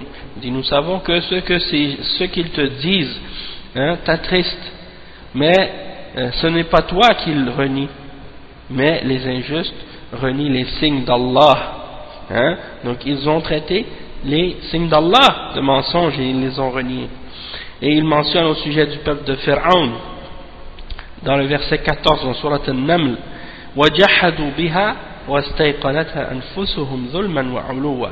C'est-à-dire, ils ont renié les signes, alors qu'en eux-mêmes, ils savaient ils avaient la certitude que c'était la vérité, mais ils les ont reniés par injustice et par fierté. Donc ils rejetaient les signes d'Allah par injustice et par fierté. Le cheikh il dit فالمقصود أن كثيرا من أعداء الله جحدوا عنادا لا عن شك فيما جاء به الرسل، ولكن يحمله الجحد أو حب المال مثل ما فعل بلعام الذي انسلخ من دينه نسأل الله العافية، وهو يعلم أن موسى جاء بالحق ومع هذا يدعو عليه وعلى بني إسرائيل طاعة لقومه وإيثارا للدنيا على الآخرة حتى أهلكه الله وانسلخ من العلم والإيمان نسأل الله العافية. Donc le cheikh il dit et qu'est-ce qui est important de comprendre maintenant, c'est que beaucoup d'entre les ennemis d'Allah, ils renient par arrogance et par orgueil et non pas par doute, de ce que les messagers leur ramènent. C'est pas parce qu'ils doutent, c'est pas parce qu'ils savent pas que c'est la vérité. Il y a beaucoup de gens parmi les gens aujourd'hui qui jugent avec les sentiments parfois par rapport aux kuffars et aux mushrikins, et ils s'imaginent que tous les kuffars sont kuffars par ignorance. Ils pensent qu'il n'y a pas un kafir qui est ignorant parce que ils pensent qu'il n'y a pas un kafir qui est kafir parce que il rejette la vérité par arrogance et fierté. Ils disent lui s'il n'accepte pas l'islam c'est parce qu'il est ignorant, il ne connaît pas l'islam. S'il connaissait l'islam il aurait cru en l'islam. Ça c'est pas vrai. Quelqu'un peut connaître l'islam et le rejeter. Quelqu'un peut connaître l'islam et savoir que l'islam c'est la vérité et être convaincu que c'est la vérité, et malgré tout il est kafir. Et pourquoi? Par arrogance, par fierté, par orgueil, ou bien pour d'autres excuses. Quelqu'un par exemple, tu lui parles de l'islam, tu lui montres l'islam, tu lui dis que l'islam c'est la vérité, et tu lui dis est-ce que tu es d'accord avec ça? Il dit oui. Est-ce que tu es d'accord que l'islam c'est le haqq et que c'est la vérité? Il dit oui. Est-ce que tu crois que le prophète Mohammed sallallahu alayhi wa sallam c'est un messager? Il dit oui. Puis après tu lui dis est-ce que tu es prêt à l'accepter? Il dit non, parce que moi je suis de telle origine et de tel pays, et donc nos ancêtres ils étaient chrétiens, et donc moi je dois rester sur la religion de mes ancêtres, comme Abu Talib. Donc ça c'est des exemples. Ça ne veut pas dire que quelqu'un il rejette l'islam, ça veut dire qu'il est ignorant nécessairement. Il peut avoir la meilleure connaissance de l'islam, même il peut connaître l'islam mieux que beaucoup de musulmans, et malgré tout il est kafir. Pas par ignorance, par arrogance, par fierté, ou pour d'autres raisons futiles comme ça. Donc le cheikh il dit, qu'est-ce qui les amène à rejeter? C'est le fait qu'ils renient, ou bien parce qu'ils aiment l'argent. Tu vois des gens parfois, tu entends des kuffars qui disent des choses qui sont tellement absurdes, et tu leur montres même que qu'est-ce qu'ils disent c'est faux, et que c'est de l'absurdité, mais ils refusent de l'accepter. Ils refusent de l'accepter parce que s'il ne dit pas qu'est-ce qu'il dit, on va lui enlever son salaire, on va lui enlever son poste. Il y a plein de kuffars maintenant dans la société des kuffars. S'ils commençaient à glorifier l'islam et à dire du bien de l'islam, ils vont les mettre à la porte de leur travail, comme par exemple des journalistes ou des gens qui travaillent dans les médias ou dans la radio. S'ils commencent à glorifier l'islam et à dire du bien de l'islam, on va les mettre à la porte. Et eux, ils ont réussi à avoir un poste, avoir un prestige, avoir de la popularité, de la célébrité. Et ils disent, bon, si je commence à dire du bien de l'islam et à dire la vérité, on va me mettre à la porte. Donc, ils refusent d'accepter la vérité à cause de ça. Hein? C'est pas parce que la personne est ignorante. Des fois, elle sait très bien que qu'est-ce qu'elle dit c'est faux, mais elle aime l'argent, elle aime le pouvoir, elle aime sa position, elle veut pas laisser tomber ça. Elle aime la dunya.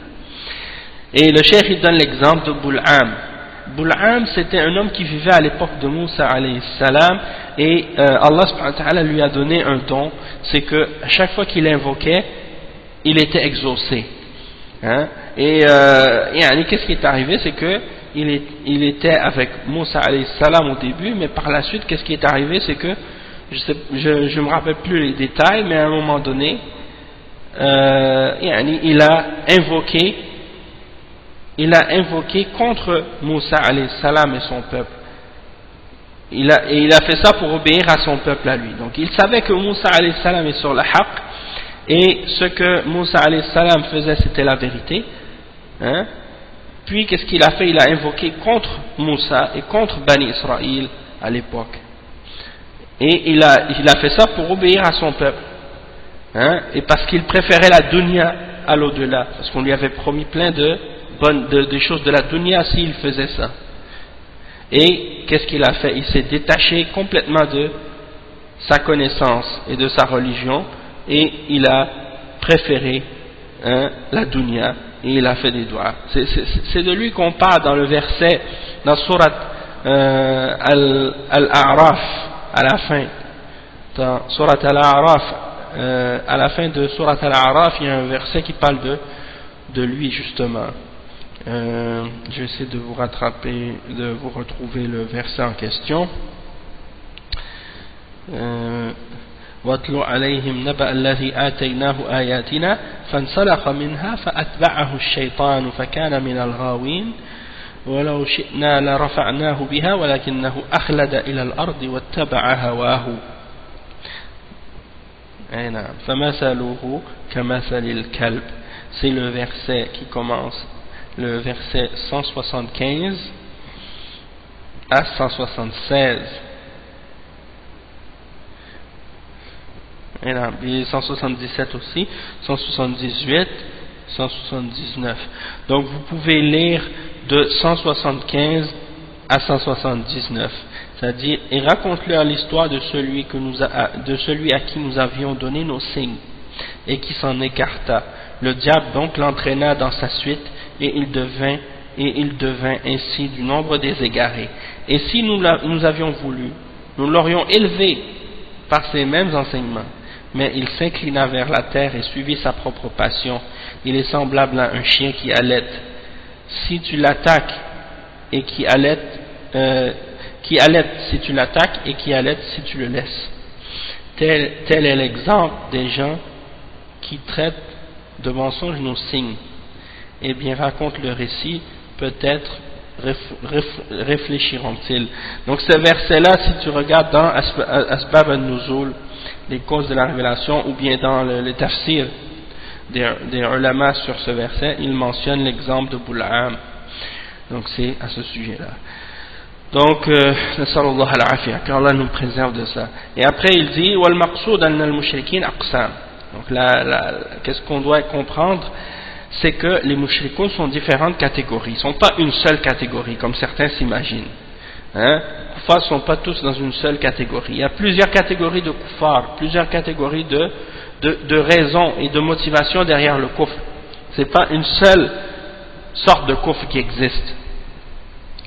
Et donc le cheikh il dit وَمِنْهُمُ الْجَهَلَ وَهُوَ الْأَغْلَبِ الْأَغْلَبِ الْجَهْلِ كما قال تعالى أم تحسب أن أكثرهم يسمعون أو يعقلون إنهم إلا كالأنعام بل هم أضل سبيلا. Donc le cheikh il dit, parmi eux, parmi les mushrikines, il y en a des ignorants. Et ça c'est la majorité. La majorité de la raison du kufr et du shirk des gens, c'est leur ignorance. C'est le verset 44 dans Surat Al-Furqan, où Allah dit ce qui signifie, est-ce que tu penses que la plupart d'entre eux entendent ou raisonnent? Ils ne sont que comme des bestiaux, et ils sont même plus égarés encore. Donc ça c'est l'état de la majorité des kuffars et des mouchriquines, et malgré tout, malgré leur ignorance, ce sont des kuffars et des mouchriquines quand même. Sauf que c'est des kuffars ignorants. c'est des mushrikines ignorants. Ensuite le cheikh dit ومنهم من يكفر جحدا أو جحدا وعنادا وتكبرا وإلا هو يعلم أن الحق مع الأنبياء ومع المؤمنين ولكن يقول أنا ما أتبع هؤلاء ولا أكون تبعا لهؤلاء ولا يرضى أن يكون تبعا للمسلمين تكبرا وعنادا وبغيا أو من أجل مال يعطى إياه أو وظيفة يأخذها ولو أسلم لنزعت منه فيترك الإسلام من أجل الوظيفة أو من أجل المال الذي يتقاضاه أو من أجل محبة الأقارب يكون معهم في كفرهم وما أشبهه كما جرى لكثير من كفار قريش وغيرهم حملهم البغي والحسد والجحود والتكبر على إنكار الحق وعدم الرضا به كأبي جهل وعتبة ابن ربيعة وشيبة ابن ربيعة وغيرهم ومثل أبي طالب عم النبي صلى الله عليه وسلم وما أشبههم. Le cheikh il dit, et parmi les catégories également, il y a celui qui rejette la vérité et qui rejette l'islam parce qu'il renie la vérité, parce qu'il veut renier la vérité, par arrogance, par fierté, par orgueil. Mais au fond de lui-même, il sait que la vérité est avec les prophètes et avec les croyants. Mais il dit, moi je ne veux pas suivre ces gens-là. Et je ne veux pas être derrière ces gens-là, je ne veux pas les suivre. Et il n'est pas satisfait de suivre les musulmans par fierté, par orgueil, par arrogance. Peut-être qu'il y en a comme ça. Donc il dit, moi je ne veux pas suivre ces gens-là. Pourquoi? Parce qu'il a du mépris en lui-même contre les musulmans. Et il se pense supérieur. Alors à cause de ça, il est fier, il est arrogant. Il ne veut pas devenir musulman parce qu'il s'imagine qu'il est plus évolué, plus civilisé à cause de ça. Ou bien il refuse d'accepter l'islam parce qu'on lui donne de l'argent, ou parce qu'il a un poste, ou parce qu'il a une situation. Et donc il dit, mais si je deviens musulman, je vais perdre tout ça. Les gens vont me voir comme étant mauvais, ou bien comme étant faible, ou des choses de ce genre. C'est quelqu'un comme par exemple quelqu'un qui est haut placé, comme le pape, ou comme par exemple une personne qui est haut placée dans la société des koufars de l'Europe ou de d'autres pays parmi les pays du kufr, qui sont dans des positions élevées de pouvoir et de prestige, ou qui ont des postes dans les médias ou des choses comme ça, et ils voient l'islam, ils voient que c'est la vérité, puis ils refusent de l'accepter parce que ils disent, si je deviens musulman, eh bien on va m'enlever ça, on va m'enlever ça, puis je pourrai plus le faire. Et puis il y a beaucoup de gens aussi dans le milieu des milieux de choses haram, par exemple, des gens qui font de la musique, qui font du rap, ou qui font des choses comme ça ou d'autres, et qui disent, je peux pas devenir musulman, même si je sais que c'est la vérité, je peux pas suivre ça parce que sinon je dois abandonner ça, je dois arrêter de faire la musique, et là je vais perdre ma célébrité, je vais perdre mon argent, je vais perdre ci et ça. Donc il dit, moi dans ce cas-là je vais pas accepter l'islam, je vais rester comme ça dans le coffre. Tout ça c'est des exemples qui peuvent faire que quelqu'un rejette la vérité, malgré qu'il sait que l'islam c'est le haqq. Et donc le cheikh il dit, il abandonne l'islam à cause de son travail, à cause de son poste, à cause de l'argent qu'on lui donne, ou bien à cause du fait qu'il aime ses proches, il veut pas leur faire de la peine, il veut rester avec eux.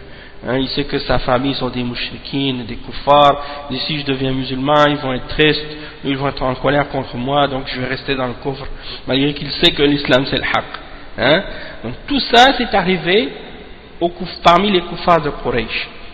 Et parmi eux, certains ont été poussés par la jalousie, ou par le reniement de la vérité, ou par orgueil, ou parce qu'ils passent par transgression, ou par rejet de la vérité, ou par satisfaction, par le fait qu'ils n'étaient pas satisfaits de la vérité, ou des choses comme ça. Donc, comme l'exemple de Abu Jahl, de Utba ibn Rabi'a, de Shayba ibn Rabi'a et de d'autres également. L'exemple de Abu Talib aussi, l'oncle du prophète sallallahu alayhi wa sallam, et d'autres comme ça, il y en a plein comme ça. Même j'ai même rencontré des gens parmi des gens que je connaissais parmi les Haïtiens, quand je les ai appelés à l'islam. Il y en a un qui refusait de se convertir à l'islam, malgré qu'il disait oui, je suis d'accord, l'islam c'est la vérité et tout, mais moi je peux pas arrêter de manger du porc parce que j'aime trop le porc, hein. Et les Haïtiens, ils mangent il y a le plat national haïtien, si on veut, le plat le plus connu là en Haïti, celui que les Haïtiens aiment le plus, c'est le griot. Et le griot, c'est du porc grillé, hein. Et donc ils aiment tellement le griot là, c'est comme il y en a qui à cause de ça, c'est comme lui, il me disait moi je peux pas arrêter de manger du griot, donc je veux pas accepter l'islam, hein, malgré qu'il dit oui je sais l'islam c'est la vérité, mais je peux pas me passer de ça. A'oudhu billah. Donc t'imagines, il y en a un autre qui me dit non je peux pas devenir musulman, je veux pas abandonner la danse, hein, j'aime trop danser, hein, moi je pourrais pas me passer de ça. Donc c'est des exemples comme parfois pourquoi quelqu'un refuse d'accepter la vérité pour des choses très futiles, alors que si elle réfléchissait, cette personne, puis qu'elle pensait à qu'est-ce qui l'attend dans l'au-delà, hein, l'enfer éternel, pour un petit plaisir ou un poste ou quelque chose de futile parmi les choses de la dunya, tu refuses d'accepter le haqq et tu brûles dans l'enfer pour l'éternité pour ça, est-ce que ça vaut la peine? Nasallallahu al-afiyah. Donc on va s'arrêter ici pour aujourd'hui et puis on va continuer la semaine prochaine, Inch'Allah. Subhanakallahumma wa bihamdik. Ashhadu an la ilaha illa ant. Astaghfiruka wa atubu ilayk. Barakallahu fikum wa jazakumullahu khayran. Wa sallallahu wa sallam ala nabiyyina Muhammad wa ala alihi wa sahbihi ajma'in.